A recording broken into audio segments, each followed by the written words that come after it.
மதியம் ஒரு 12 மணிலேருந்து 1 மணிக்குள்ள நீங்கள் வீட்டில் வேலை பார்த்துட்டு இருக்கீங்க, அதாவது சமைச்சிக்கிட்டு இருக்கீங்க. சமைச்சிக்கிட்டு இருக்கும்போது திடீர்னு உங்களுக்கு பின்னாடி ஒரு சத்தம் கேட்குதுங்க. இது வரைக்கும் நீங்கள் கேட்காத ஒரு சத்தம், உங்கள் வீட்டில் இது வரைக்கும் நீங்கள் எக்ஸ்ப்ளோர் பண்ணாத ஒரு சத்தம் கேட்குது. என்னடா இதுன்னு சொல்லிட்டு டவுட் ஆகிட்டு அந்த பாத்திரங்கள்லாம் அப்படியே வச்சுட்டு பின்னாடி வரீங்க. வந்து பார்த்தா ஹாலில் யாருமே இல்லை. ஹாலில் உங்களோட குழந்தை நல்லா படுத்து தூங்கிட்டு இருக்கிறாங்க. அவங்க அழுகவும் இல்லை, டிஸ்டர்ப் ஆகி குழம்பவும் இல்லை. அப்போ நீங்க கேட்ட அந்த சத்தம் எங்கிருந்து வந்துச்சுன்னு சொல்லிட்டு உங்களுக்கு ஒரு டவுட் வருங்க. நீங்க வீடு ஃபுல்லாவே அலசி பார்ப்பீங்க, எந்த ரூம்லையுமே இந்த சத்தம் வந்திருக்காது. அப்போதான் உங்களுக்கு ஒரு விஷயம் தெரியும். உங்களோட வாசல்ல, அதாவது உங்களோட வாசப்படியில கதவை தாண்டி ஒரு கேட் இருக்கு. அந்த கேட்டு கிட்ட நின்று யாரோ ஒருத்தவங்க அந்த கேட்டை பிடிச்சி ஆட்டிக்கிட்டே இருக்கிறாங்க. இந்த சத்தம் தான் உங்க காதுல ஒரு மாதிரி கேட்டிருக்குது. இந்த துருப்பிடிச்ச இரும்பு கேட்டை ஒரு மாதிரி ஆட்டும் போது ஒரு சத்தம் வரும் இல்லையா, அந்த சத்தம் தான் உங்க காதுல கேட்டிருக்குது. மெயின் கேட் கிட்ட போய் பார்க்கும்போது தான் உங்களுக்கு ஒரு ஷாக்குங்க. ஒரு கருப்பு உருவம் பட்ட பகல்ல, ஐ மீன் மதியம் ஒரு 12:30 1 மணிக்குள்ள வெளியே நின்றுக்கிட்டு அந்த கேட்டை பிடிச்சி ஆட்டிக்கிட்டே இருக்குது. அது ஒரு புகை மாதிரியான ஒரு அமைப்பு தான்.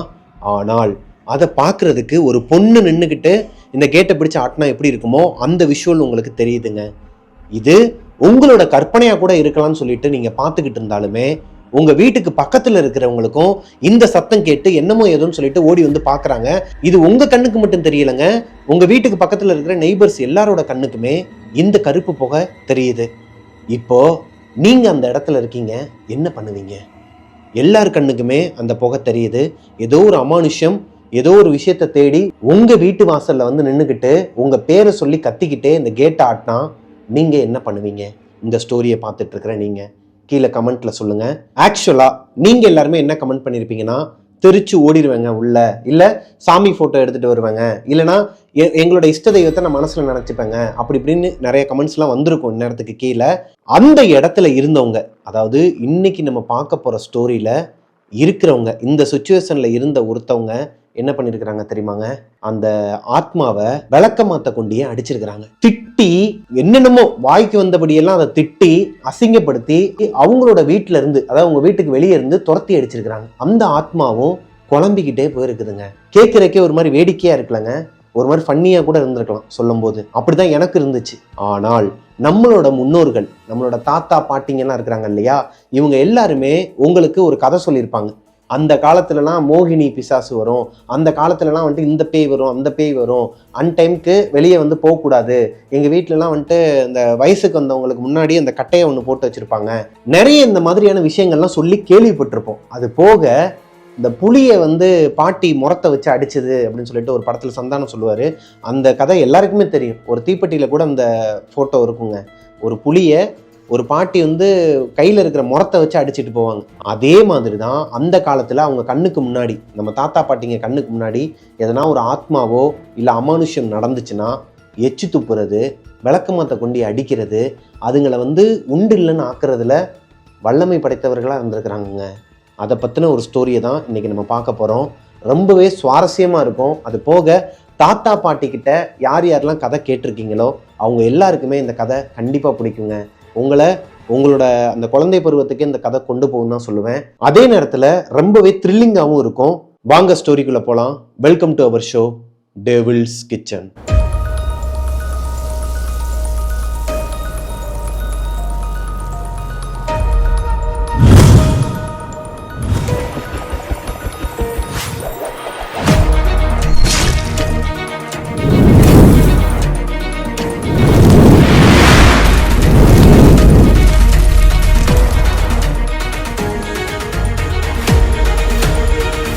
ஹலோ கோஸ்டீஸ், நான் உங்களோட பிரபாகரன். இன்னைக்கு நம்ம பார்க்க போகிற ஸ்டோரியை எனக்கு இன்ஸ்டாகிராமில் அனுப்பின பொண்ணோட பேர் வசுதா பாலன்ங்க. வசுதா மதுரையை சேர்ந்த பொண்ணு. அவங்க இப்போ அங்கே மதுரையில் தான் இருக்கிறாங்க, கிராஃபிக் டிசைனராக இருக்கிறாங்க. அவங்களோட வாழ்க்கையில் மறக்கவே முடியாத ஒரு 3 அனுபவங்கள் இருக்குது. அது மட்டும் இல்லாமல் வசுதா பாலன்கிறவங்க இன்னைக்கு நம்ம பார்க்க போகிற பேர் ஒரிஜினல் பேர் தான். உண்மையாகவே அவங்க மதுரையை சேர்ந்தவங்க தான். அவங்களோட ஒரிஜினல் டீட்டெயில்ஸ் எல்லாத்தையுமே சொல்லுங்கள், கண்டிப்பாக அதை நீங்கள் சொல்லி தான் ஆகணும், எனக்கு வந்து அதில் ஆட்சேபனை இல்லை அப்படிங்கிற மாதிரி சொல்லியிருந்தாங்க. அது போக அவங்க டெவில்ஸ் கிச்சனோட ஒரு பெரிய ஃபேனாங்க. அது வந்து நான் யாரோ ஒருத்தட்ட சொல்கிறோன்ற தாட்டே இல்லை, ஏதோ என் பக்கத்து வீட்டுக்கு அண்ணாட்ட சொல்கிற மாதிரி தான் இருக்குது. டெய்லி உங்களை யூடியூப்பில் பார்த்து before that I am a huge fan of Devil's Kitchen. எந்த அளவுக்கு ஃபேன்னா, என் ஆஃபீஸில் வந்து 2 தடவை என்னை வார்ன் பண்ணிட்டு போயிட்டாங்க. அவங்களோட கம்பெனியில் இதனால நம்ம டெவில்ஸ் கிச்சன் ஷோனால அவங்க ஏகப்பட்ட ப்ராப்ளம்ஸை சந்திச்சிருக்கிறாங்க. அமானுஷ்யம் அந்த மாதிரிலாம் இல்லைங்க. எப்போ பார்த்தாலும் ஃபோனில் உட்காந்து எப்படா இந்த புது வீடியோ வரும், எப்படா வீடியோ வரும்னு சொல்லிட்டு பார்த்துக்கிட்டே இருப்பாங்களாம். இதை கவனித்து அவங்களோட ஆஃபீஸ் எம்ப்ளாயீஸ், இந்த மேனேஜர்ஸ் மாதிரியான ஆட்கள்லாம் இவங்களை வந்து வார்னிங்லாம் கொடுத்துருக்குறாங்கன்னா பார்த்துக்கோங்களேன். கிட்டத்தட்ட ஒரு நாளில் அதிகப்படியான நேரம் அவங்க செலவழிக்கிறாங்கன்னா அது டெவில்ஸ் கிச்சன் ஷோக்கு தானாங்க. ரொம்பவே சந்தோஷமாக நீங்கள் வந்து என்கிட்ட ஆடியோ மெசேஜில் இது எல்லாமே போட்டிருந்தீங்க. வசுதா 4th ஸ்டாண்டர்ட் படிச்சுட்டு இருக்கும்போது, அதாவது 4th ஸ்டாண்டர்ட் கம்ப்ளீட் பண்ணிட்டாங்க. ஆனுவல் லீவில் அவங்களோட அம்மா அப்பா 2 பேருமே அவங்களோட அம்மாச்சி, அதாவது அம்மாவோட அம்மா வீட்டுக்கு சென்னைக்கு கூப்பிட்டு வந்திருக்கிறாங்க. சென்னையில் கூடுவாஞ்சேரியில் தான் அவங்களோட அம்மாச்சி இருக்கிறாங்க. வசுதா அவங்களோட ட்வின் சிஸ்டர், அவங்க அப்பா அம்மா கசின் பிரதர்ஸ் 2 பேர் சென்னையில் இருக்கிற அவங்க அம்மாச்சி வீட்டுக்கு கிளம்பி போயிருக்கிறாங்க. அவங்களோட அம்மாச்சினா அவங்களுக்கு ரொம்ப இஷ்டமா, அதே மாதிரி தான் அவங்க அம்மாச்சிக்கும் இவங்கன்னா ரொம்ப இஷ்டமா. அவங்க வீட்டுக்கு போனதுக்கு அப்புறமா ஜாலியாக குழந்தைங்களாம் சேர்ந்து நல்லா விளாண்டுட்டு தான் இருந்திருக்கிறாங்க. இது போக அன்னைக்கு நைட்டு, முதல் நாள் அங்கே போன அன்னைக்கு நைட்டே இவங்களுக்கு ஒரு ஸ்வீட் நியூஸ் வந்திருக்குதுங்க. இவங்களோட மாமா, அதாவது இவங்களோட அம்மாச்சி இருக்காங்க இல்லையா, இவங்க அம்மாவோட அம்மா, அவங்களுக்கு மொத்தம் 5 பசங்களாங்க. முதல்ல ஒரு பையன், 2வது இவங்க அம்மா வசுதாவோட அம்மா, 3வதா ஒரு பையன், 4வதா ஒரு பையன், 5வதா ஒரு பையனாங்க. ஆல்ரெடி வசுதாவோட அம்மாச்சி வீட்டில் ஒரு மாமா இருக்கிறாரு. அந்த மாமானா இவங்களுக்கு ரொம்ப பிடிக்கும். இப்போ இன்னொரு மாமாவோட ஃபேமிலியும் நாளைக்கு வராங்க, அவங்களோட பசங்களும் வராங்க. கசின் பிரதர்ஸ் வந்தாலே நமக்கு வந்துட்டு ஒரு மாதிரி ஜாலியான ஒரு வைப் கிரியேட் ஆகும் இல்லையா. வெளியே இந்த மாதிரி பாட்டி வீட்டுக்கோ தாத்தா வீட்டுக்கோ போனால் நமக்கு அவங்களாம் கூட இருந்தால் தான் ஒரு மாதிரி ஜாலியாக இருக்கும். இந்த நியூஸை கேட்டதும் வசுதாக்கு ரொம்பவே ஹாப்பியாக இருக்குது. அதை எப்படி வெளிக்காட்டுறதுன்னு தெரியாமல் அந்த 4th ஸ்டாண்டர்ட் முடித்த பொண்ணு நைட்டு தூங்க போகும்போது ஒரு 10-10:30 மணி இருக்குமாங்க, கத்தி இருக்கிறாங்க. வீட்டுக்குள்ளே பயங்கரமாக கத்தி இருக்கிறாங்க. எல்லாருமே வரிசையாக தான் படுத்திருப்பாங்களாம் ஹாலில். அது போக கொஞ்சம் பேர் ரூமில் படுத்திருப்பாங்களாம். இவங்க ரூமில் தான் படுத்திருக்கிறாங்க. இவங்களோட கசின் பிரதர்ஸ் 2 பேர், இவங்களோட ட்வின் சிஸ்டர், அவங்க அம்மா அப்பா எல்லாம் வரிசையாக தான் படுத்திருக்கிறாங்க. கத்தி இருக்கிறாங்க எமோஷனை வெளியே காட்டி. சூரியன் எப்போ வருவீங்க, நாளைக்கு வந்து என்னோட மாமாவும் அத்தையும் வரப்போறாங்க, என்னோட அத்தை பசங்கள்லாம் வரப்போறாங்க, நாங்கள் ஜாலியாக இருக்க போகிறோம், ஜாலியாக விளாட போகிறோம் அப்படின்னு சொல்லி கத்தி இருக்கிறாங்க. இவங்க கத்துன கத்துல அங்கே இருந்தவங்க எல்லாருமே எந்திரிச்சிட்டு ஏமா கத்துறன்னு சொல்லிட்டு பொறுமையாக தான் கேட்டிருக்கிறாங்க. ஆனால் இவங்களோட அம்மாச்சி வேமா ஓடி வந்து இவங்கள மண்டையிலே நறுக்குன்னு கொட்டி, இந்த மாதிரிலாம் கத்தக்கூடாது, டைம் பார்த்தியா 10:30 மணிக்கு மேலே ஆகுது, இந்நேரத்தில் எதுக்கு இப்படி கத்துறன்னு சொல்லிட்டு திட்டிருக்கிறாங்க. இது நாள் வரைக்கும் இவங்களோட அம்மாச்சி இவங்கள திட்டினதே கிடையாது, அதாவது தேவையில்லாமல் திட்டினது கிடையாது. ஏன்னா இவங்க இப்போ ஒன்றும் தப்பு பண்ணலை, அவங்களோட எமோஷனை வெளியே காட்டிட்டாங்க, அவ்வளோதான். அதுவும் குழந்தை தான் இல்லையா. எதனால அவங்க அம்மாச்சி இவ்வளோ பெருசாக ரியாக்ட் பண்ணணும் இந்த சின்ன விஷயத்துக்குன்னு சொல்லிட்டு வசுதாவோட மனசுக்குள்ள மட்டும் இல்லைங்க, அவங்களோட ட்வின் சிஸ்டர், அந்த படுத்திருந்தாங்க இல்லையா 2 கசின் பிரதர்ஸ், அவங்களோட மனசுக்குள்ளேயுமே இது எதனால இப்படி திட்டுறாங்க, ஒருவேளை இந்த வீட்டை சுற்றி இல்லை இந்த ஏரியாவில் எதனா ஒரு அமானுஷ்யம் இருக்குமா. ஏன்னா அவங்க ஏரியாவே அந்த மாதிரி தான் இருக்குமாங்க, நிறையா ஒரு மாதிரி செடியும் கொடியுமா தான் இருக்குமா அவங்க ஏரியாவுக்குள்ளே போகும்போதே. ஏரியாவை பார்க்கும் போதே இந்த குழந்தைங்களுக்குலாம் ஒரு மாதிரி டவுட் வந்திருக்குது, இங்கே அந்த பேய் இருக்குமா அந்த பேய் இருக்குமான்னு. இப்போ அதை கன்ஃபார்ம் பண்ணுற விதமாக அவங்க அம்மாச்சி வேற ஒரு மாதிரி பண்ணிட்டாங்க. இதை கன்ஃபார்ம் பண்ணிக்கிற வரைக்குமே இந்த பசங்களுக்கு தூக்கமே வரலையாங்க. அடுத்த நாள் காலையில் எந்திரிச்சதுமே அந்த வீட்டிலே ஒரு மாமா இருக்கிறான்னு சொன்னாங்க இல்லையா, அந்த மாமா கிட்ட போய் வசுதாவும் இந்த குழந்தைங்களாம் கேட்டிருக்கிறாங்க, எதனால அம்மாச்சி வந்து இந்த அளவுக்கு கத்துறாங்க, எதனா இங்கே அமானுஷ்யம் எதனா இருக்கா, இல்லை எதனா பேகி இருக்கான்னு சொல்லி கேட்கும்போது, இல்லைம்மா சில சாஸ்திர சம்பிரதாயம்லாம் அவங்க சொல்கிற மாதிரி தான் நம்ம கேட்கணும், ஏன்னா நாங்கள்லாம் லைஃப்பில் நிறையா விஷயம் பார்த்துட்டோம் இல்லையா, அதனால தான் அவங்க பயப்படுவாங்க. அன்டைமுக்கு மேலே யாருமே கத்தக்கூடாது, கத்தி பேசக்கூடாது, அது நமக்கு மட்டும்தான் கேட்குங்கிறது கிடையாது, நம்மளை சுற்றி இருக்கிற நல்ல சக்திகளுக்கும் கேட்கும் கெட்ட சக்திகளுக்கும் கேட்கும். அதனால தான் நைட் நேரத்தில் கத்தி கத்தி சண்டை போடக்கூடாது, நைட் நேரத்தில் கத்தக்கூடாதுன்னு சொல்லுவாங்கன்ட்டு அவங்க மாமா சொல்லியிருக்கிறார். இப்போது ஆழமாக கேட்க ஆரம்பிக்கிறாங்க, அப்படி என்ன தான் நடந்துச்சு, எதனா ஒன்று சொல்லேன், உங்களோட லைஃப்பில் நடந்த எதனா ஒரு விஷயத்த சொல்லுங்களேன்னு சொல்லி கேட்கும்போது அவங்க மாமா சொல்ல ஆரம்பிக்கிறாருங்க. வசுதாவோட அம்மாச்சி இருக்காங்க இல்லையா, அவங்களோட அப்பா, அவரோட காலத்தில் அவர் கூட ஒரு ஃப்ரெண்டு இருந்தாராங்க. அந்த ஃப்ரெண்டும் இவரும் சேர்ந்து தான் காலையில் அவங்களோட விவசாய பூமிக்கு போயிட்டு விவசாயத்தை பார்த்துட்டு வீட்டுக்கு வருவாங்களாம். வெள்ளனையே போயிடுவாங்களாம், ஈவினிங்காக ஒரு 6-6:30க்கெலாம் வீட்டுக்கு வந்துருவாங்களாங்க. இதுதான் அவங்களோட ரொட்டீனாக இருந்துட்டு இருந்திருக்கு. அவங்க வாழ்ந்தது ஒரு கிராமத்து பகுதி தான். இங்கே சாம நேரத்தில், அதாவது நடுச்சாமன்னு சொல்லுவாங்க, 7 மணிக்கு மேலேயே கப்சுப்புன்னு ஆயிருங்க. எல்லாரோட வீடும் கதவை அடைச்சிருவாங்க. சிலர்லாம் வீட்டுக்கு வெளியே படுத்துங்குவாங்க, ஒரு சிலர் வீட்டுக்கு வெளியே கூட படுத்துங்க மாட்டாங்க. அதுக்கு ரீசன்லாம் நிறையா, ஒவ்வொருத்தரோட வீட்லையும் ஒவ்வொரு ரீசன் இருக்குங்க. அதே மாதிரி வசுதாவோட அம்மாச்சியோட அப்பா, அவரோட ஃப்ரெண்டும் அவரும் அன்டைமில் ஒரு 7-7:30 மணிக்கு வந்துட்டு இருக்கும்போது சைக்கிளில் அவர் வாயை வச்சுட்டு சும்மா இல்லாமல் கத்தி கத்தி பேசியிருக்கிறாருங்க. டேய் நாளைக்கு வந்துடணும்யா, காலையில் ஒரு 4-4:30க்கெலாம் வந்து எழுப்பி விட்டுறியா, ஏன்னா ஆல்ரெடி லேட் ஆகிடுதியா, கொஞ்சம் வேகமாக போனாதான் வரசா வேலையை பார்த்துட்டு வர முடியும் அப்படிங்கிற மாதிரி சொல்கிறார்.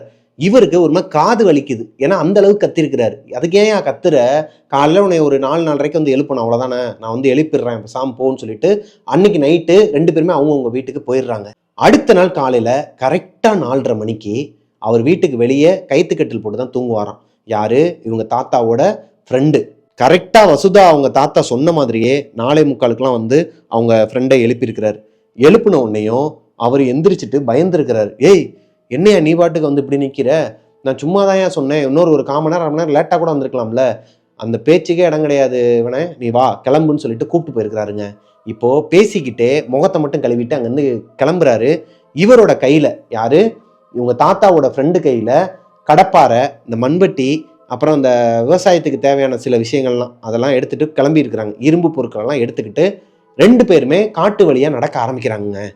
கொஞ்சம் தூரம் நடந்து போய்கிட்டே இருக்கும்போது இவங்க தாத்தாவோட ஃப்ரெண்டுக்கு ஒரு டவுட் வருது. என்னடா அது, விடிய காலையில் 4:45 ஆகுது, அதாவது 4:45 ஆகுது எந்திரியான்னு சொல்லி தான் இவர் எழுப்பியிருக்கிறாரு. 5 மணி கிட்ட ஆக போகுது, இன்னுமே மேலே வந்து ஒரு மாதிரி வெளிச்சம் வரவே இல்லையே, ரொம்ப டார்க்காக இருக்குதே, இது மிட் நைட்டு மாதிரி இருக்குதே, 1 மணி 2 மணி மாதிரி இருக்குதே அப்படிங்கிற மாதிரி டவுட் வந்துருக்குது.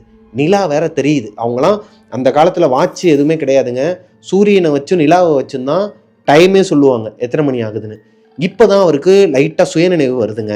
ஏய், என்னையா அது, ஒரு மாதிரி டார்க்காக இருக்குது, இன்னும் இருட்டி போய் தானே இருக்குது, நீ ஏன் இப்போயே வந்து எழுப்பிவிட்ட, அதெல்லாம் உனக்கு தெரியாது, நீ போ நடன்னு சொல்லிட்டு வேகமாக முன்னாடி நடந்து போயிட்டு இருக்கிறாருங்க. அதாவது வசுதாவோட தாத்தா தான் முன்னாடி அவரை கைடு பண்ணி கூட்டு போயிட்டு இருக்கிறாரு. வசுதாவோட தாத்தாவோட ஃப்ரெண்டு அவருக்கு பின்னாடி வராரு. இப்போதான் அந்த மனுஷன் ஒரு விஷயத்த நோட் பண்ணுறாருங்க. என்னன்னா, இவங்களோட வயல்வெளிக்கு போகிற பாதையிலேயே போகலை இவங்க 2 பேரும், அவர் வேற ஒரு பாதையில் இவரை கூட்டு போயிட்டு இருக்கிறாரு.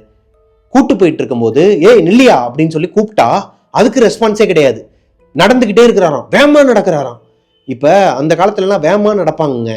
நம்மளோட தாத்தா பாட்டி நடந்ததுக்கும் இப்போ நம்ம நடக்கிறதுக்கு வித்தியாசம் இருக்குது. அவங்களாம் ஒரு 2 நிமிஷத்துல 200 மீட்டர் கிராஸ் பண்ணிடுவாங்க, அந்த அளவுக்கு ஸ்பீடாக நடப்பாங்க.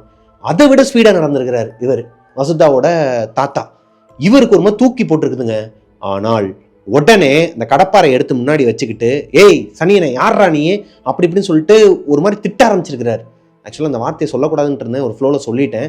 வசுதாவோட தாத்தாவை பிடிச்சி திட்டுன்னு திட்ட ஆரம்பிச்சிருக்கிறாருங்க. அவர் ஃப்ரெண்டு பயந்து ஓடலை, அவர் பயந்து அங்கேருந்து ஓடலை, அங்கேயே நின்று திட்டிக்கிட்டு இருக்கிறாரு. என்னடா நினச்சிக்கிட்டு இருக்க, எங்கடா கூட்டு போற, என்னைய கூட்டு போய் கொல்லலான்னு வந்தியா, என் ஃப்ரெண்டோட ரூபத்தில் வந்து நீ வந்தனா நான் என்னால் கண்டுபிடிக்க முடியாது நினச்சியா, உனக்கு அவ்வளவுதான்டான்னு சொல்லிட்டு அந்த கடப்பாறையை கொண்டே அடிக்க போயிருக்கிறாருங்க. பொதுவாகவே இந்த இரும்பு பொருட்களுக்கெல்லாம் சில பேய்கள்லாம் பயப்படும், சில இந்த காத்து கருப்புலாம் அண்டாது அப்படிங்கிற மாதிரி சொல்லுவாங்க. அதனால தான் நம்ம சிக்கன் குழம்போ எதனா ஒன்று வச்சு கொடுத்து விட்றாங்கன்னா அதில் ஒரு இரும்பை போட்டு விடுவாங்க வீட்டில். நீங்கள் உங்களில் எத்தனை பேருக்கு இந்த மாதிரி வீட்டில் போட்டு விட்டாங்கன்னு தெரியல, போட்டு விட்டாங்கன்னா கீழே கமெண்ட்டில் சொல்லுங்கள். கூட வந்தது தன்னோட ஃப்ரெண்டு கிடையாது, அது ஒரு அமானுஷங்கிறத இவர் கண்டுபிடிச்சிட்டாரு. அதனால தான் அசிங்கமாக திட்ட ஆரம்பிச்சிருக்கிறாரு. இந்த இரும்பு பொருட்களெல்லாம் வச்சு அந்த காலத்தில் ஏதோ சின்ன சின்ன ரிச்சுவல்ஸ்லாம் பண்ணுவாங்களாங்க, அது என்னங்கிறத இவங்க மாமா வசுதா கிட்ட டீட்டெயிலாக சொல்லலை, அதனால எனக்கும் அது தெரியலை. அது என்னமோ அவர் என்னமோ ரிச்சுவல்ஸ், ஐ மீன் அந்த இரும்பெல்லாம் வச்சு என்னமோ பண்ணிட்டு ஏதோ பண்ணும்போது அவங்க தாத்தாவோட உருவம் ஒரு மாதிரி கருப்பு புகையா மாறி அந்த பக்கத்துல இருந்த மரத்து மேல சுத்திக்கிட்டு சிரிக்குதாங்க, பயங்கரமா சிரிச்சிருக்குது. இதை கேட்கும் போது அப்படியே ஈரக்குலையை நடுங்கி இருக்குது தாத்தாவோட ஃப்ரெண்டுக்கு. என்ன பண்றதுன்னு தெரியாம அப்ப கூட அவர் பயப்படாம ஒரு மாதிரி போராடி இருக்கிறாருங்க. இந்த சில ரிச்சுவல்லாம் பண்ணிட்டு அந்த பேய் போனதுக்கு அப்புறமா அங்க இருந்து வந்திருக்கிறாரு. அங்கேருந்து வீட்டுக்கு வந்தவர் வீட்டுக்குள்ளே போகாமல் வீட்டுக்குள்ளே குழந்தைங்களாம் தூங்கிட்டு இருக்கிறாங்க. ஏன்னா இந்த மாதிரி ஒரு அமானுஷ்யம் நமக்கு வெளியே நடக்குது, நம்மளை எதனா ஒன்று பார்த்துருச்சு, இல்லை நம்ம எதனா ஒன்று பார்த்துட்டோன்னா நம்ம வீட்டுக்குள்ளே போகக்கூடாதாங்க, வீட்டுக்குள்ளே போனோன்னா அது வீட்டுக்குள்ளேயே வந்துருமோ. அதனாலேயே வெளியவே மஞ்சள் தண்ணி, அந்த மஞ்சள் தண்ணியில் போட்டு அதை எடுத்து தலைக்கு குளிச்சுட்டு விடிய காலையில் 5 மணிக்கு இதெல்லாம் நடக்குது. தலைக்கு குளிச்சது மட்டும் இல்லாமல் அங்கேயே துண்டெல்லாம் மாற்றிக்கிட்டு அந்த கைத்துக்கட்டிலே படுத்து யோசித்துக்கிட்டு இருந்திருக்கிறாரு. அன்றைக்கி முழுக்க அவர் வீட்டுக்குள்ளேயே போலையாங்க. அவரோட ஃப்ரெண்டு இவங்க தாத்தா வந்ததுக்கப்புறமா அவர்கிட்ட நடந்ததெல்லாம் சொல்லி அதுக்கப்புறம் அவங்க சில விஷயங்கள்லாம் பண்ணியிருக்கிறாங்க கோவிலுக்கு போயிட்டு. இப்போது அவங்களோட அம்மாச்சியோட அப்பாவுக்கு நடந்த இந்த உண்மை சம்பவத்தை வசுதாவோட மாமான்னு கூப்பிட்றத விட நீலா அப்பான்னு சொல்லிட்டு அப்பான்னு கூப்பிட்றது தான் அதிகமாங்க அவங்களோட மாமாவை. அவர் வசுதா கிட்ட சொல்லி முடிக்கிறார். சொல்லி முடிச்சதுக்கு அப்புறமா இவங்களுக்கு இன்னுமே கியூரியாசிட்டி அதிகமாகுது. என்னடா அது உண்மையாகவே இந்த மாதிரிலாம் பேய் இருக்குதா, அப்போ நம்ம கத்துனா காலையில் நம்மளே வந்து எழுப்புமான்னு சொல்லிட்டு ட்ரை பண்ணலாமான்லாம் இவங்களுக்கு தோணி இருக்குது. இருந்தாலும் லைட்டாக ஒரு பயம் இருக்குன்னு வச்சுக்கோங்களேன். ஆனால் இவங்களுக்கு ஒரு சந்தேகங்க, இதெல்லாம் உண்மையா பொய்யா, சரி சொல்கிறாங்க நம்ம கேட்டுக்குவோம்னு சொல்லிட்டு கேட்டுக்கிறாங்க. அது போக நம்ம இருக்கிறது ஒரு அப்பார்ட்மெண்ட்டில் பேய் எப்படி உள்ளே வரும், கீழே அத்தனை கேட் இருக்குது, செக்யூரிட்டி இருக்கிறாரு, மேலே வரைக்கும் எப்படி வரும் அப்படிங்கிற மாதிரி 4th ஸ்டாண்டர்ட் படிக்கிற வசுதா நினச்சிக்கிட்டு படுத்து தூங்கிடுறாங்க. அடுத்த நாள் காலையில் அவங்க எந்திரிச்சதுக்கப்புறமா அவங்களுக்கு ஒரு மாதிரி குறுகுறுன்னே இருந்திருக்குது. என்னடா அது, மாமா இப்படி சொன்னார், நம்ம பேசாமல் அம்மாச்சிக்கிட்டே கன்ஃபார்ம் பண்ணிடலாமா அப்படின்னு சொல்லிட்டு அவங்க அம்மாச்சிக்கிட்டே போயிட்டு கேட்குறாங்க. அம்மாச்சி, இந்த மாதிரி நேற்று நீலா அப்பா வந்து எனக்கு ஒரு கதை சொன்னார், உங்களோட அப்பாவுக்கு நடந்ததா சொன்னார், அதெல்லாம் உண்மையா, உங்களோட லைஃப்ல எதனா நடந்திருக்குதான்னு சொல்லிட்டு கேட்டிருக்கிறாங்க. இப்போ வசுதாவோட அம்மாச்சி அவங்களுக்கு நடந்த ஒரு உண்மை சம்பவத்தை வசுதா கிட்ட ஷேர் பண்ண ஆரம்பிக்கிறாங்க. வசுதாவோட அம்மாச்சிக்கு மொத்தம் 5 பசங்க சொன்னேன் இல்லையா. முதல்ல ஒரு பையன், 2வதா வசுதாவோட அம்மா, 3வதா ஒரு பையன், 4வதா ஒரு பையனை மாசமா இருக்கிறாங்க. 8 to 9 மாசமாங்க. கிட்டத்தட்ட நிறமாச கர்ப்பிணியா இருக்கும்போது ஒரு சம்பவம் நடந்திருக்குது. வசுதாவோட அம்மாச்சியோட ஹஸ்பண்ட் ஒரு பெரிய அதிகாரியாங்க, போலீஸ் அதிகாரியா இருந்திருக்கிறாரு. அவரு வாரத்துக்கு ஒரு தடவை தான் டியூட்டி முடிச்சுட்டு வீட்டுக்கே வருவாராங்க. இவங்க மாசமா இருக்கிற காரணத்தினால 2 பிசி அவங்கள இவங்களோட வீட்டுக்கு நேர ஆப்போசிட்ல ஒரு 2 வீடு தள்ளி ஒரு பூத் மாதிரி வச்சு அங்க 2 போலீஸ் எப்பயுமே இருப்பாங்களாம் இவங்க வீட்டுக்கு ஆப்போசிட்லயே. இப்போ இவங்க அம்மாச்சிக்கு ஒரு ஹேபிட் இருக்குதாங்க, மதியம் இப்போ வரைக்குமே இருக்குதான். காலையில 4-4:30க்கெல்லாம் எந்திரிச்சு குளிச்சிருவாங்களாங்க. குளிச்சுட்டு எல்லா வேலையும் முடிச்சிருவாங்களாம் வீட்டில். கிட்டத்தட்ட ஒரு 7-7:30 மணிக்குள்ள சாப்பாடுலேருந்து எல்லாத்தையும் ரெடி பண்ணி வச்சுட்டு மதியத்துக்கு தேவையான சாப்பாடையும் காலையில் 10 மணிக்குள்ள செஞ்சுட்டு மதியம் ஒரு 12 மணி 1 மணிக்குள்ள நல்லா சாப்பிட்டுட்டு ஒரு தூக்கத்தை போடுவாங்களாம். அதே மாதிரி தான் நிறமாச கர்ப்பிணியா இருக்கிற அவங்க அம்மாச்சி அன்னைக்கு ஒரு நாள் அவங்களோட வீட்டோட அமைப்பு எப்படி இருக்குன்னா, வெளியே மெயின் கேட் இருக்குமாங்க. இந்த கேட்டை தாண்டி உள்ளுக்குள்ள ஒரு கதவு இருக்குமா, மெயின் டோர், ஒரு ஒத்த கதவுன்னு சொல்லுவாங்க இல்லையா, அந்த ஒத்த கதவு ஒன்று இருக்குமா.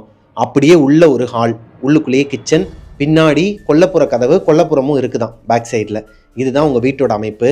இவங்க அம்மாச்சி என்ன பண்ணுவாங்கன்னா, எல்லா கதவையும் ஓப்பன் பண்ணி விட்டுருவாங்களாங்க. ஒரு வயர் கட்டில் எடுத்துகிட்டு சென்டர் ஆஃப் த ஹாலில் போட்டுருவாங்களாம். இப்போது அப்போல்லாம் ஏசி கிடையாது இல்லையா, முன்னாடியிலேருந்து பின்னாடி வரைக்கும் எல்லா கதவு ஜன்னலையும் ஓப்பன் பண்ணி விட்டுட்டு பூட்டு மட்டும் போட்டுருவாங்களாம், லாக் பண்ணிடுவாங்களாம். ஏன்னா வசுதாவோட அம்மா, அவங்களோட மாமாக்கள் 2 பேர் இருக்காங்க இல்லையா, அவங்களாம் அப்போ சின்ன குழந்தைங்க, அவங்க வெளியே போயிடக்கூடாதுன்னு சொல்லிட்டு அவங்களுமே இவங்க கட்டில் கடியில் படுத்து தூங்குவாங்களாம். இவங்களும் கட்டிலில் படுத்து தூங்கிடுவாங்களாம். இவங்க இப்போ வரைக்குமே இதைத்தான் கடைபிடிச்சிட்டு இருக்கிறாங்களாங்க. மதியம் ஒரு 1 hour ஒரு பவர் நாப் எடுப்பாங்களாம். அவங்க தூங்குறத பார்த்தா நமக்கே தூங்கணும் போல இருக்குமாங்க, அவ்வளோ இதாக தூங்குவாங்கன்னு சொல்லி சொன்னாங்க வசுதா. கேட்டை க்ளோஸ் பண்ணிடுவாங்க, மெயின் டோர் ஓப்பன் பண்ணி வச்சுட்டு நல்ல சென்டரில் அந்த வாசலுக்கு நேராக கட்டில் போட்டு படுத்துருவாங்க. அந்த ஆஃப்டர்நூன் ஸ்லீப் வந்து அவங்களுக்கு ரொம்ப பிடிக்கும், நல்லா இருக்கும். அவங்க தூங்குறத பார்த்தா நமக்கே தூங்கணும்னு தோணும், அப்படி இருக்கும். அன்னைக்கு அப்படிதான் வசுதாவோட அம்மாச்சி மேலே படுத்து தூங்குறாங்க கட்டில்ல. அவங்களோட குழந்தைங்க 3 பேருமே கட்டிலுக்கு கீழே படுத்து தூங்கிட்டு இருக்கிறாங்க. ரொம்ப நேரமாவே அவங்களோட வீட்டில் ஒரு சத்தம் கேட்டிருக்குதுங்க. வசுதாவோட அம்மாச்சிக்கு யாரோ ஒருத்தர் முணங்கிக்கிட்டே இருக்கிறாங்க. இந்த மாதிரி ஒரு சவுண்டு கேட்குது. ஆக்சுவலாக இது நான் எக்ஸாம்பிளுக்கு தான் சொல்கிறேன். இந்த மாதிரி ஒரு சவுண்டு கேட்டுக்கிட்டே இருந்திருக்குதுங்க. யாரா அது முணங்கிக்கிட்டே இருக்குது? ஒருவேளை கீழே வசுதாவோட அம்மா அவங்க படுத்திருக்காங்க இல்லையா, ஏன்னா இது ஒரு லேடியோட குரல் தான். வசுதாவோட அம்மா தான் எந்திரிச்சிட்டாங்களா, ஏன் ஒரு மாதிரி முணங்கிக்கிட்டே இருக்கிறான்னு சொல்லிட்டு எந்திரிச்சு கட்டில் கீழே பார்த்துருக்குறாங்க. வசுதாவோட அம்மா நல்லா படுத்து தூங்கிட்டு இருக்கிறாங்க. இப்போதான் அவங்க ஒரு விஷயத்தை கவனிக்கிறாங்க. இவங்களோட கால் கிட்ட, அந்த கட்டிலில் படுத்திருக்காங்க இல்லையா, வயிறு கட்டில் ஹாலில், இவங்களோட காலு கிட்ட ஒரு வெள்ளை உருவமாங்க. இந்த வெள்ளை உருவம் ஒரு பொண்ணோட உருவம் தானா. இந்த பொண்ணு ஏதோ முணங்கிக்கிட்டே இருக்குதான். ஆனால் என்ன பேசுது, என்ன மொழிங்கிறது இவங்களுக்கு புரியலை. ஆனால் அது கொஞ்ச நேரமாகவே இவங்கள பார்த்துக்கிட்டே இவங்க பக்கத்துலேயே நின்றுக்கிட்டு ஏதோ குழம்பிக்கிட்டே இருந்திருக்குது. இவங்க அம்மாச்சிக்கு பயங்கிறது கிடையவே கிடையாது. இப்போ அவங்களுக்கு கீழே 3 குழந்தைங்க படுத்துருக்குறாங்க, அவங்களோட குழந்தைங்க. வயிற்றுல வேற ஒரு குழந்தை இருக்குது, நிறமாச கர்ப்பிணி, கிட்டத்தட்ட 9 மாதம் ஆக போகுது. அவங்களுக்கு பயம் வருமா வராதா? அவங்களுக்கு ஒரு மாதிரி முகம்லாம் வேர்த்து கொட்டி கை கால்லாம் நடுங்க ஆரம்பிச்சிருக்குது. வயிற்றுல குழந்தையும் எட்டி உதைக்க ஆரம்பிச்சிருக்குது. அவங்களுக்கு ஏதோ தப்பாக தோணி இருக்குதுங்க.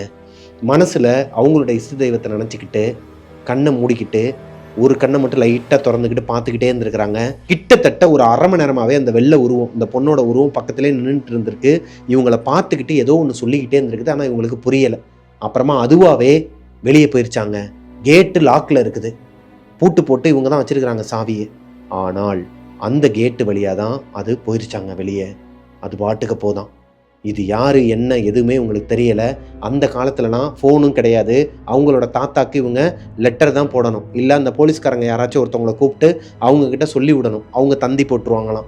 இவங்க எதுவுமே சொல்லிக்கல, அவங்க தாத்தாக்கிட்டே யாருக்கிட்டையுமே எதுவுமே சொல்லிக்கல. ஏன்னா இந்த சம்பவம் அன்னைக்கு மட்டும்தான் நடந்திருக்குது. அதுக்கப்புறமா அவங்களுக்கு நடக்கவே இல்லை. இவங்களும் அதை விட்டுடுறாங்க. வீட்டில் சாமியை கும்பிட்டுட்டு திருநீர்லாம் எடுத்து அங்கங்கே போட்டுட்டு நீ தான் எனக்கு காவல் காக்கணும்னு சொல்லிட்டு அப்படியே விட்டுடுறாங்க அசால்ட்டாக. அடுத்ததா இவங்களோட மாமா, அதாவது இந்த வயிற்றில் இருந்தது, இந்த 8 மாதம் 9 மாதம் அவங்க வயிற்றில் இருந்தது யாருன்னா, வசுதா கிட்ட முதல்ல ஒரு கதை சொன்னாங்க இல்லையா, விஷயம் நடந்துச்சுன்னு சொல்லிட்டு, அவர் தான் நீல மாமான்னு சொல்லி சொன்னாங்க இல்லையா, அவர் தான் அவங்க அம்மாச்சி வயிற்றுல இருந்திருக்கிறார். அவர் பிறந்து 15 நாளாங்க. 15வது நாள் வீட்டில் வசுதாவோட பாட்டி, இவங்களோட அம்மா, அந்த குழந்தைங்க எல்லாருமே இருக்கிறாங்க. சின்ன பசங்க தான் எல்லாருமே. இப்போ வழக்கம் போல அவங்க கிச்சனில் வேலை பார்த்துட்டு இருக்கிறாங்க. குழந்தை ஹாலில் படுக்க வச்சிருக்கிறாங்க. குழந்தைய வெளியே கேட்டை லாக் போட்டாங்களாம். இரும்பு கேட்டை பூட்டி அதில் பூட்டு போட்டு கீயை எடுத்து வச்சுக்கிட்டாங்க. பின்னாடி கொல்லப்புற கதவையும் மூடி வச்சிருக்கிறாங்க. குழந்தைங்கலாம் வெளியே ஓடிடக்கூடாதுங்கிற பட்சத்தில் இப்போ மறுபடியும் அவங்க வீட்டுக்குள்ள ஒரு சத்தம் கேட்குது. இந்த மாதிரி கேட்டை பிடிச்சி யாரோ ஒருத்தவங்க ஆட்டினாங்கன்னா எப்படி பயங்கரமாக சத்தம் கேட்குமோ, அந்த சத்தத்தோடு சேர்ந்து அந்த பொண்ணு அன்னைக்கு குழம்புச்சுன்னு சொன்னாங்க இல்லையா, அவங்களுக்கு புரியாத ஒரு பாஷையில் அதே வாய்ஸ் கேட்குது, அதே குழம்பல் கேட்குது, இந்த சத்தம் கேட்குது. வந்து பார்த்தா ஹாலில் இருந்து பார்க்குறாங்களாங்க, மெயின் கேட்டுக்கு வெளியே இவங்க அன்னைக்கு பார்த்தா அதே பொண்ணோட வெள்ளை உருவம் நின்றுக்கிட்டு கேட்டை பிடிச்சி ஆட்டிக்கிட்டு இருக்குதாங்க. கேட்டை தரன்னு சொல்லிட்டு ஒரு மாதிரி கத்துதான். இவங்க பாட்டியோட பேரை சொல்லியே கத்துதான். கதவை தர, கேட்டை தர, நான் உள்ள வரணும், எனக்கான பொருள் ஒன்று உள்ள இருக்குடி, அதை என்கிட்ட புர்றி, அப்படி இப்படின்னு சொல்லிட்டு ஒரு மாதிரி கத்துதான். இவங்க பாட்டிக்கு ஒரு மாதிரி தூக்கி போட்டுருக்குதுங்க. கை குழந்தை 15 நாள் தான் ஆகுது. பிறந்த குழந்தை ஒரு 15 நாள் தான் ஆகுது. இவங்களோட மாமா, அந்த நீல மாமாங்கிறவர், அவரு படுத்து தூங்கிட்டு இருக்கிறார். அவரு எந்திரிக்கல, அழுகலை, கத்தலை. இப்போ இவங்களுக்கு என்ன பண்றேன்னே தெரியாம ஒரு தொடப்பக்கட்டை எடுத்துக்கிட்டு மெதுவாக வந்திருக்கிறாங்க பயந்துக்கிட்டே. ஏன்னா எங்கே உள்ளே வந்துட போதும், நம்ம குழந்தைங்களை பிடிச்சிட போதும்னு சொல்லிட்டு கொல்லப்புற கதவை வேமா ஓடி போய் மூடிட்டு முன்னாடி வந்தா இவங்களோட கண்ணுக்கு மட்டும் தெரிலங்க அந்த உருவம். அந்த நான் சொன்னேன் இல்லையா, ஆப்போசிட்ல ஒரு போலீஸ் பூத் ஒன்று இருக்கும், அதில் இவங்களோட வீட்டுக்காரர் வந்து 2 போலீஸ் வச்சிருக்கிறாரு, இவங்களை பார்த்துக்கிறாரு. அந்த போலீஸ்காரங்களுக்கும் ஏதோ ஒரு சத்தம் கேட்டு வேமா வந்திருக்கிறாங்க. யாரோ கேட்டை பிடிச்சி ஆட்டுற சத்தம் கேட்டுக்கிட்டு 2 போலீஸ்காரங்களுமே ஓடி வந்து பார்த்தா அவங்களோட கண்ணுக்குமே தெரிஞ்சிருக்குதுங்க இந்த வெள்ளை உருவம். ஒரு பொண்ணோட ஆத்மாவை லைவா பார்த்துருக்குறாங்க. இதை பார்த்துட்டு ஒருத்தவர் அந்த இடத்துல மயக்க மூட்டை விழுந்துட்டாராங்க. இன்னொருத்தவர் என்ன பண்றேன்னே தெரியாம ஒரு மாதிரி தகச்சு போய் நின்றுட்டு இருக்கிறாரு. இப்போ இவங்க பாட்டி, அதாவது இவங்க அம்மாச்சி, ஒரு மாதிரி அவங்களுக்கு எங்க இருந்து அந்த தைரியம் வந்துச்சுன்னு தெரியலையாங்க. ஒருவேளை அந்த 15 நாள் குழந்தை உள்ள படுத்துருக்குது, அந்த குழந்தைக்குனாலயா, இல்ல 3 குழந்தைங்க உள்ள இருக்கிறாங்க, 4 குழந்தைங்களையும் இவங்க பார்த்துக்கணும். அவங்களோட குழந்தைக்கு எதனா ஒரு ஆபத்து வந்துருமோ அப்படிங்கிற ஒரு எண்ணமே அவங்களுக்குள்ள ஒரு தைரியத்தை கொண்டு வந்திருக்குதுங்க. இந்த விளக்கமாத்தை எடுத்து அடின்னு அடிச்சிருக்கிறாங்க. யாரு நீ, எங்க இருந்தடி வந்துட்டு இருக்க, நானும் பார்த்துட்டு இருக்கேன், அன்னைக்கே உன்னை வெளுத்து விட்டுருக்கணும், உன்னை அன்னைக்கே விட்டது தப்பா போச்சுன்னு சொல்லிட்டு வெளுத்து வாங்குறாங்களாங்க. அடிக்கிற அடியில அது கத்துதான், ஒரு மாதிரி கதறுதான், என்னென்னமோ பேசுதான். ஆனா அது என்ன பேசுதுங்கிறது உங்களுக்கு தெரியல. ஆனால் கொஞ்ச நேரத்துல ஒரு 2 நிமிஷம் இவங்க 4 அடி கூட அடிச்சிருக்க மாட்டாங்களாம். அந்த இடத்த விட்டு மறைஞ்சிருச்சாங்க. ஏதோ குழம்பிக்கிட்டே தான் போயிருக்குது. ஆனால் அது என்ன குழம்புது என்னங்கிறது உங்களுக்கு தெரியல. அந்த போலீஸ்காரரு இதெல்லாம் நின்று லைவா பார்த்துக்கிட்டு இருக்கிறார். அது போக பக்கத்து வீட்டுக்காரங்களும் ஒரு 2-3 பேர் பார்த்துட்டு இருக்கிறாங்க. இவங்க எல்லாருக்கும் இவங்களோட அம்மாச்சி ஒரு மாதிரி தெரிஞ்சிருக்கிறாங்க கண்ணுக்கு. யாரு தாயி நீ, வீட்டுக்கு வந்து ஒரு அமானுஷம் எப்படிங்க இருக்கும், எனக்கே ஒரு மாதிரி புல்லரிக்குதுங்க அதை சொல்லும் போது. ஒரு அமானுஷம் வந்து நம்ம வீட்டுக்கு முன்னாடி நிற்கிது, அதை விளக்கமாத்த கொண்டு அடிச்சு அதை திட்டி அனுப்புறாங்க, அதுவும் குழம்பிக்கிட்டே போச்சுன்னா. இது நாள் வரைக்கும் என்னோட ஹிஸ்ட்ரியில் நான் இந்த மாதிரி ஒரு கதையை கேட்டதே கிடையாதுங்க. சின்ன வயசுலேருந்து இப்போ வரைக்கும் நான் கிட்டத்தட்ட லட்சக்கணக்கான கதைகளை கேட்டிருக்கிறேன். இப்போ நம்மளோட டெவில்ஸ் கிச்சனில் மட்டும் ஆயிரக்கணக்கான கதைகளை கேட்டிருக்கேன். இந்த மாதிரி ஒரு கதையை நான் சத்தியமாக கேட்டதே கிடையாதுங்க வாழ்க்கையில்.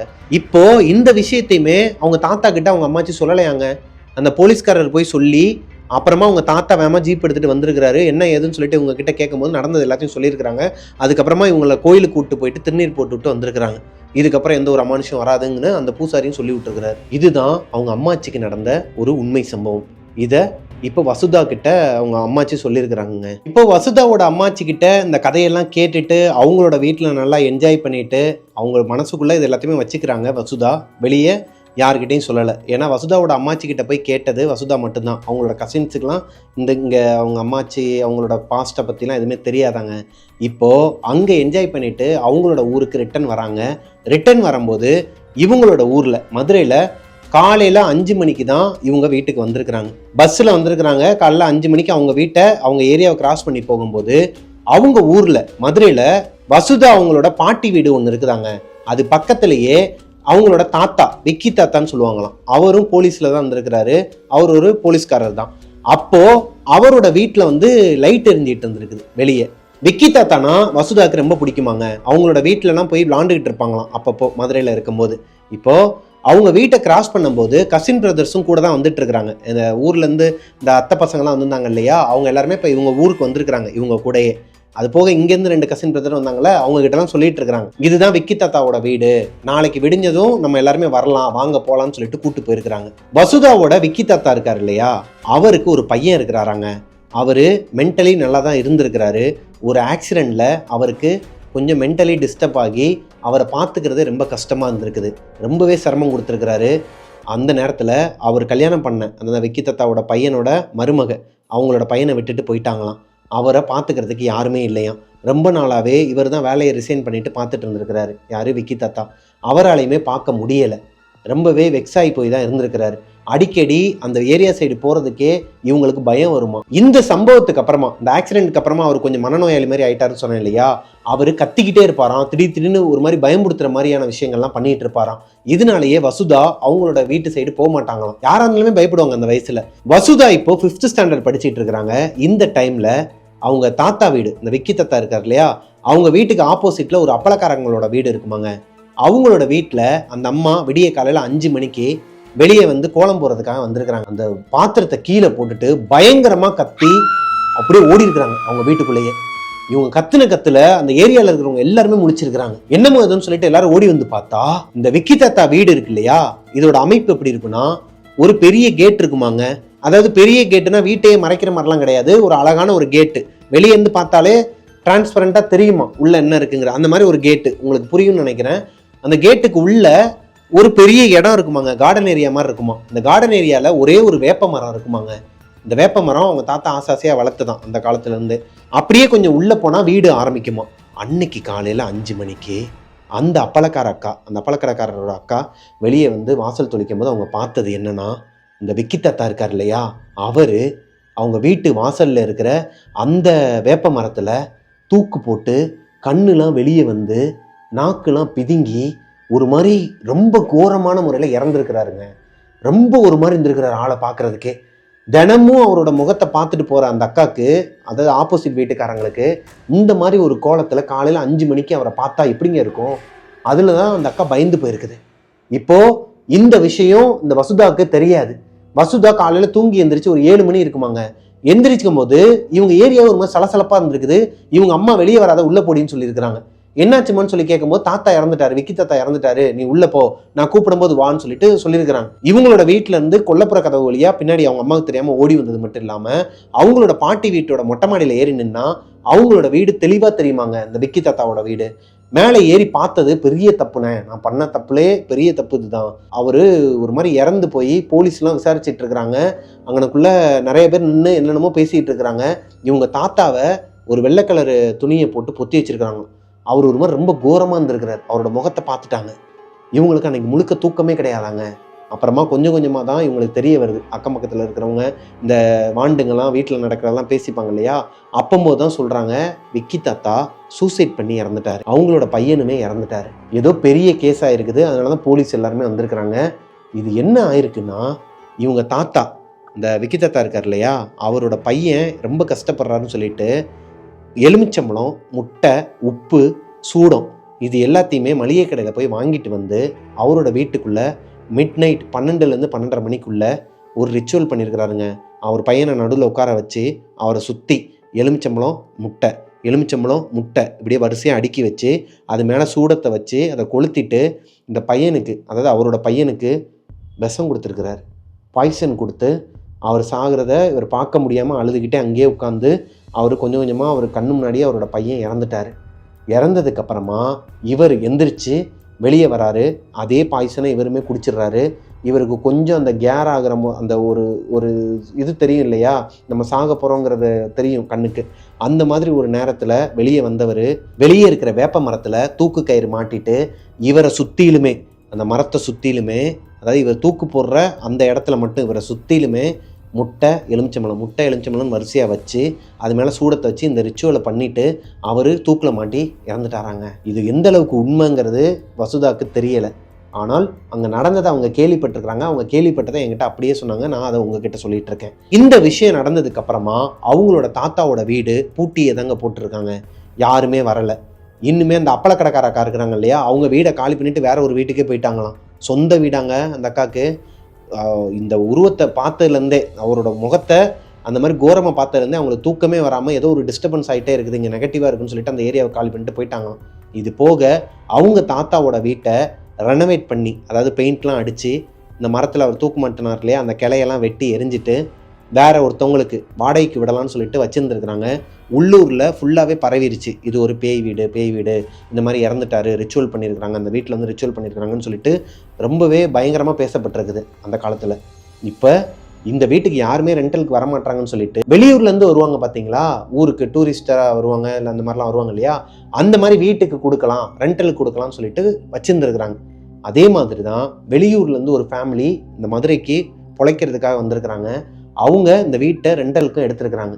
அவங்க வீட்டில் அம்மா, அப்பா, பையன் 3 பேர் தானா.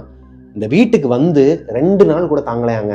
இந்த வீட்டில் ஏதோ ஒரு நெகட்டிவிட்டி இருக்குது, யாரோ ஒருத்தவங்க இருக்கிறாங்க, நைட் ஆனால் இந்த வீட்டுக்குள்ளே யாரோ ஒருத்தவங்க நடமாடுறாங்க, ரொம்ப பயமாக இருக்குது, பயங்கரமாக சிரிக்கிற சத்தம்லாம் கேட்குது அப்படின்னு சொல்லிட்டு பயந்துட்டு 2 நாளில் காலி பண்ணிட்டு போயிருக்கிறாங்க. காலி பண்ணிட்டு போனவங்க சும்மா போகாமல் இந்த ஏரியாக்கே கேட்குற மாதிரி கத்தி சொல்லிட்டு போயிருக்கிறாங்க, இந்த வீட்டில் ஏதோ ஒன்று இருக்குன்ட்டு. வீட்டுக்கு வந்த 2 நாளில் வெளியூருக்காரங்க உடனே போனாங்கன்னா அங்கே சுற்றி இருக்கிறவங்களுக்குலாம் எப்படிங்க இருக்கும்? ஆல்ரெடி இந்த வீட்டில் ஏதோ ஒரு அமானுஷம் இருக்குங்கிறது அவங்களுக்குமே தெரியும். இப்படியே அந்த வீட்டுக்கு யாருமே வரலையாங்க. கிட்டத்தட்ட ஒரு 2-3 மாசமாக அந்த வீடை பூட்டி போட்டு தான் வச்சிருக்கிறாங்க. 2வதாக ஒரு குடும்பமும் வந்திருக்கிறாங்க இந்த வீட்டுக்கு ரெண்டலுக்கு, புரோக்கர் மூலயமா ஏமாற்றி பிடிச்சி போட்டிருக்கிறாங்க. ஆனால் அதே மாதிரி 2 நாளில் அந்த குடும்பமும் அந்த வீட்டை விட்டு காலி பண்ணிட்டு போயிட்டாங்களாம். இந்த வீட்டில் வந்து ஏதோ ஒரு அமானுஷம் இருக்குது. ஃபஸ்ட்டு குடும்பம் என்ன சொன்னாங்களோ அந்த டைலாக்கை அச்சு அசலாக ஒரு டைலாக் கூட மாறாமல் அப்படியே சொல்லியிருக்கிறாங்க. இந்த வீட்டில் ஏதோ ஒன்று இருக்குது, சிரிக்கிற சத்தம் கேட்குது, மரத்தில் யாரோ ஒருத்தவங்க தொங்குனாங்கன்னா இந்த கிளையோட சவுண்டு கேட்கும் பார்த்துருக்கீங்களா, அந்த சத்தம் கேட்குது, ஏதோ ஒரு நெகட்டிவிட்டி இருக்குது அப்படிங்கிற மாதிரி சொல்லிக்கிட்டே இருந்திருக்கிறாங்க. இப்போது ஒரு 2-3 மாதம் மறுபடியும் இந்த வீடை பூட்டி போட்டு வைக்கிறாங்க. 4வது மாதம் ஹிந்திக்கார பசங்க ஒரு 4 பேர் வரானுங்க. வேலை செய்கிற பசங்க தான் மோஸ்ட்லி. அவனுங்க காலையில் வெள்ளனே எந்திரிச்சு போயிடுவானுங்க, நைட்டு லேட்டாக தான் வருவானுங்க, வரும்போது ஃபுல் போதையில் தான் வருவானுங்க, குடிச்சிட்டு தான் வருவானுங்க. அதனாலயா என்னவான்னு தெரில 2 மாதம் தாங்கியிருக்கிறானுங்க. 2 மாதமா இந்த வீட்டை எல்லாருமே ஒரு மாதிரி அமானுஷமாக பார்த்துட்டு போவாங்களாம். அந்த 4 ஹிந்திக்கார பசங்களையும் ஒரு மாதிரி வேற மாதிரி பார்ப்பாங்களாம் இந்த ஏரியாவில் இருக்கிறவங்க எல்லாருமே. எப்படி அந்த வீட்டில் இருக்கிறாங்க, ஏன்னா இவங்க அந்த ஏரியாவில் இருக்கிறவங்களுக்கு ஹிந்தியும் தெரியாது, அவங்க கிட்ட போய் என்னத்தை பேசன்னு சொல்லிட்டு பார்த்துக்கிட்டே இருப்பாங்களாம். ஆனால் ஒரு நாள் நைட்டு ஒரு 12லேருந்து 1 மணிக்குள்ளே இருக்குமாங்க, பயங்கரமாக அலறல் சத்தம் கேட்டிருக்குது. இந்த ஏரியாவில் இருக்கிறவங்க எல்லாருமே ஒரு மாதிரி ஸ்தம்பிச்சு போய் என்னமோ ஏதோன்னு சொல்லிட்டு ஓடி வந்து பார்த்தா 4 பசங்களும் துண்டக்கான துணியை காணிட்டு வெளியே ஓடி வரானுங்களாம். 2 பசங்க போதையில் இருந்திருக்கிறானுங்க, 2 பசங்க நார்மலாக இருந்திருக்கிறானுங்க. அன்னைக்கு தான் அவனுங்க ஒரு விஷயத்தை கவனிச்சிருக்கிறானுங்க. இவங்களோட தாத்தாவோட உருவத்தை பார்த்துருக்கிறானுங்க. ஒரு ஓல்டு மேன் உள்ளே வந்து எங்களை பயமுறுத்துறாரு, இந்த மரத்துக்கு கீழே வந்து நின்றுட்டு இருந்தாரு, நான் பார்க்கும்போது யாரோ ஒருத்தர் எதுக்கு காம்பவுண்டுக்குள்ளே வந்து நிற்கிறான்னு சொல்லிட்டு கேட்கலான்னு கிட்டக்க வந்து அந்த இடத்துல அந்த ஆள் இல்லை, திரும்பி பார்த்தா வீட்டுக்குள்ள இருக்கிறாரு. இந்த மாதிரி ஏகப்பட்ட அமானுஷங்கள் நடந்திருக்குது அன்னைக்கு நைட்டு. இதுல தான் பயங்கரமா கத்திட்டு அந்த பையன் ஓடி வந்திருக்கான். உள்ள இருக்கிறவங்க பயந்து போய் ஓடி வந்திருக்கானு. இத்தனை நாளா இவனுங்க குடிபோதிலே இருந்தனால தெரியலையாம். 2 மாசம் இப்படியே ஓட்டி இருக்கிறானு. அவர் சும்மா இல்ல, இவங்களை டிஸ்டர்ப் பண்ணிட்டே தான் இருந்திருக்கிறாரு. அந்த பசங்களுக்கு தெரியல. இப்ப தெரிஞ்சதுக்கு அப்புறமா அவனுங்களும் அந்த வீட்டை விட்டு கிளம்பிட்டானுங்களாங்க. இப்ப அந்த வீட்டுக்கு யாருமே வரல. இவங்களோட சொந்தக்காரங்களாம் இருப்பாங்க இல்லையா, வசுதாவோட சொந்தக்காரங்க, அதாவது அந்த சொத்துக்கு உரிமை இருப்பாங்க இல்லையா, அவங்கள சிலர் என்ன பண்றாங்கன்னா, ஒரு அக்கா இந்த மரம் உள்ள இருக்கிற வரைக்கும் தானே இவரோட ஆத்மா இங்க சுத்திக்கிட்டு இருக்குது, இந்த மரத்தையே புடுங்கி எரிஞ்சிட்டான்னு சொல்லிட்டு அடிவேறு, அந்த வேப்ப மரத்தோட அடிவேறு எந்த அளவுக்கு போகுதோ அந்த அளவுக்கு புடுங்கி எடுத்துருக்குறாங்க மரத்தை. அடிவேறு வரைக்கும் மொத்தமா அந்த வேப்ப மரத்தை புடுங்கி போட்டது மட்டும் இல்லாம மேல சிமெண்ட்லயே ஒரு ஸ்லாப் ஒன்று போட்டிருக்கிறாங்க. இந்த சிமெண்ட் ஸ்லாப் நோக்கி இதுக்கப்புறம் அந்த இடத்துல மரம் வர்றதுக்கு சான்ஸே கிடையாது. ஸோ இதுக்கப்புறம் அவரோட ஆத்மா உள்ள இருக்கிறதுக்கு சான்ஸே கிடையாதுன்னு சொல்லிட்டு மறுபடியும் வீட்டுக்குள்ள இருக்கிற பொருட்கள், அவரோட பொருட்கள் எல்லாத்தையும் எடுத்து போட்டுட்டு புதுசா பொருட்கள்லாம் வாங்கி வச்சு இவங்களே ஒரு மாதிரி ஃபர்னிஷ்டு வீடு மாதிரி, ஒரு தனி வீடு மாதிரி அதை உருவாக்கி இருக்கிறாங்க. ஆனால் இதுக்கப்புறமும் அந்த இடத்துல அந்த ஆத்மா இருக்குன்னா எப்படிங்க இருக்கும்? சிமெண்ட் பூசி மொத்தமா அந்த அடிவேறு வரைக்கும் எடுத்து போட்ட மரம் மறுபடியும் அந்த இடத்துல மரமா முளைச்சு நிக்குதாங்க. அது மட்டும் இல்லாம ஈவினிங் 6 மணிக்கு மேல வெளியே அந்த குண்டு பல்பு எரியுமாங்க. வீட்டுல யாருமே இல்லை, வீடு பூட்டி போட்டு தான் கிடக்குது, வெளியவே லாக் பண்ணி வச்சிருக்கிறாங்க. அப்படி இருக்கும் பட்சத்துல யாரு அந்த லைட்டை போடுவா? அந்த லைட்டோட சுவிட்ச் வீட்டுக்குள்ள இருக்குது. ஆரம்பத்துல சொன்னாங்க இல்லையா விக்கி தாத்தா அவங்களோட கேரக்டர் என்னங்கிறது, ஈவினிங் 6 மணிக்கு மேல இந்த வீடு பொம்பளை இல்லாத வீடுன்னே சொல்ல முடியாது, அந்த அளவுக்கு அந்த வீடை நல்லா பார்த்துப்பாராம் விக்கி தாத்தா. அது போக அவங்களோட ஒய்ஃபோட பொருட்கள்லாம் அந்த வீட்டுக்குள்ளதான் வச்சிருப்பாராங்க. அதையுமே மொத்தமாக எல்லாத்தையும் கிளியர் பண்ணி அவங்க அக்கா அந்த வீடை ஒரு மாதிரி சுத்தம் பண்ணி வச்சாலும் அவங்க தாத்தாவோட ஆத்மா அங்கேயே தான் சுற்றிக்கிட்டே இருந்திருக்குது. இந்த இன்சிடென்ட் எல்லாம் இவங்க நேரில் பார்க்கல. இது எல்லாத்தையுமே அக்கம் பக்கத்தில் இருக்கிறவங்க, அந்த ஏரியாவை சுற்றி இருக்கிறவங்க பேசுகிறாங்க. இவங்க அம்மாவும் பேசுகிறாங்க. இவங்க ஒரு தடவை அந்த ஏரியா சைடு போகும்போது அந்த லைட் எரியறதெல்லாம் பார்த்துருக்குறாங்க. பயமாக இருக்குமா. இப்போது காலங்கள் கிடக்குது, சில வருஷங்கள் போகுது. வசுதா காலேஜ் படிக்கிறாங்க. கூடுவாஞ்சேரியில இருந்து அவங்க ஸ்டெல்லா மேரிஸ் காலேஜுக்கு போவாங்களாங்க. கிட்டத்தட்ட காலையில் ஒரு 5-5:30க்கெலாம் அவங்க எந்திரிச்சு கிளம்புனாதான் அவங்களோட காலேஜுக்கு 8 மணி 8:30க்குள்ளே போக முடியுமாங்க. ட்ரெயினில் தான் போவாங்களாம். கூடுவாஞ்சேரியிலேருந்து ஒரு ட்ரெயின் ஏறி அங்கே போயிட்டு அவங்களோட காலேஜிலேருந்து மறுபடியும் ரிட்டர்ன் வரதுக்கு நைட்டு 7 மணிலேருந்து 8 மணி ஆகிடுமா. அப்படி தான் அவங்களோட லைஃப் போயிட்டு இருந்திருக்கு. இது நாள் வரைக்கும் அமானுஷ்யத்தை பற்றி கதையாக கேட்டுக்கிட்டு இருந்த வசுதாக்கு அன்னைக்கு நைட்டு ஒரு 8 மணி இருக்குமாங்க, லைவாகவே பார்த்துருக்குறாங்க. இப்போ தான் லைஃப்பில் அவங்க ஃபஸ்ட் டைமாக ஒரு உருவத்தை கண்ணில் பார்த்துருக்குறாங்க. என்ன ஆச்சுன்னா, அன்றைக்கி அவங்களோட காலேஜிலேருந்து ரிட்டன் வரும்போது எப்போயுமே 6-6:30க்கெலாம் வீட்டுக்கு வந்துருவாங்களாம். எப்போயாவது தான் 8 மணி ஆகுமா. அதுவுமே அவங்க காஞ்சிபுரம் ஃப்ரெண்ட்ஸுக்காக தான். காஞ்சிபுரம் ஃப்ரெண்ட்ஸ்லாம் வந்து இந்த ட்ரெயினில் ஏறுவாங்களாம். அவங்களுக்காக வெயிட் பண்ணுற போது மட்டும்தான் 8 மணி ஆகிடுமா. அன்னைக்குன்னு பார்த்து இவங்க பாஸ் எடுத்துகிட்டு வரல. இந்த லோக்கல் ட்ரெயினில் அவங்க பாஸ் எடுத்துகிட்டு வரல. பாஸ் வச்சிருக்கிறாங்க, ஆனால் எடுத்துகிட்டு வரல, மறந்துட்டாங்க. அன்னைக்குன்னு பார்த்து கூடுவாஞ்சேரி ரயில்வே ஸ்டேஷனில் செக்கிங் வேற நடந்துகிட்டு இருக்குதாங்க. இதை பார்த்து பயந்துட்டு வசுதா என்ன பண்ணுறதுன்னு தெரியாமல் அவங்க மாமா, இந்த நீல மாமா இருக்கார் இல்லையா, நீலப்பாவுக்கு வந்து ஃபோன் போட்டு, அப்பா இந்த மாதிரி செக்இன் பண்ணிட்டு இருக்கிறாங்க, நான் தெரியாதனமா எடுக்காமல் வந்துட்டேன், என்ன பண்ணுறதுன்னு தெரியலன்னு சொல்லிட்டு பயந்துருக்கிறாங்க. அப்போது அவர் ஒரு ஐடியா கொடுக்குறாருங்க. நீ வந்து நேராக அந்த கவுண்டர் வழியாக வராதம்மா, பின்னாடி வழியாகவே மேலே ஏறி ஸ்டெப்ஸு ஏறி இறங்குது இல்லையா, அங்கே இறங்கி கொஞ்சம் தூரம் நடந்து வந்தேன்னா கல் மாதிரி உடச்சி போட்டு வச்சுருப்பாங்க. நீ கொஞ்சம் தூரம் ஒரு 50-60 மீட்டர் மட்டும் இந்த ட்ராக்கில் நடந்து வர மாதிரி இருக்கும். ட்ராக்கை கிராஸ் பண்ணி வந்தேன்னா ஆப்போசிட்டில் வந்தேன்னா நீ வெளியே வந்துடலாங்கிற மாதிரி ஐடியா கொடுக்குறாரு. ஓகேன்னு சொல்லிட்டு ஃபோனை கட் பண்ணிடுறாங்க. இவங்களோட கேரக்டர் என்னன்னா, பொதுவாகவே இவங்க பயந்த சுபாவம் உடையவங்க. யார்? இந்த கதையை அனுப்பின பொண்ணு. அவங்க மேலே வழியாக தான் போவாங்களாம். எப்பயுமே இந்த ஸ்டெப்ஸில் ஏறி தான் போவாங்களாம். இந்த ட்ராக்கில் இறங்கி குரங்கு மாதிரி தாவிக்கிட்டு இருப்பாங்க. நான்லாம் பார்த்துருக்குறேன். நானுமே பல்லாவரமில் வேல்ஸ் யூனிவர்சிட்டியில் தான் படித்தேன். 2013 16 வரைக்கும் நான் அங்கே தாங்க இருந்தேன்.